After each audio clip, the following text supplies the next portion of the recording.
Well, new tonight, it's going to be a while before the mold, asbestos, and lead paint at the Shelby County Juvenile Court is cleaned out. Clerk Janeen Gordon says they're making progress, but they're still a long way from reopening. Now, the county health department shut down the juvenile court building last week, and court officials resumed virtual hearings today.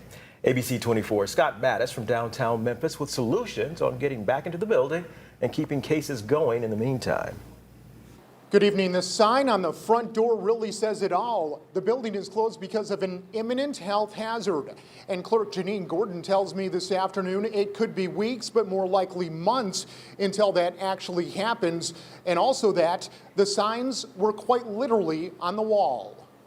Listen, we had a trifecta here at 616 Adams, and that meant that the building had to be closed by the Shelby County Health Department. Memphis and Shelby County Juvenile Court Clerk Janeen Gordon is talking about the discovery of lead paint, mold, and asbestos inside Juvenile Court, which led to the building's closure last week. You know, I think they did the right thing. Gordon tells me she ordered a separate air quality test in the clerk's office, separate from Juvenile Court in March. And while she still has not received the results, they were clear when the building closed last week because of health concerns. When you hear jokes, you kind of let it pass. But then when you continue to hear those jokes, it's like coming to work makes me sick.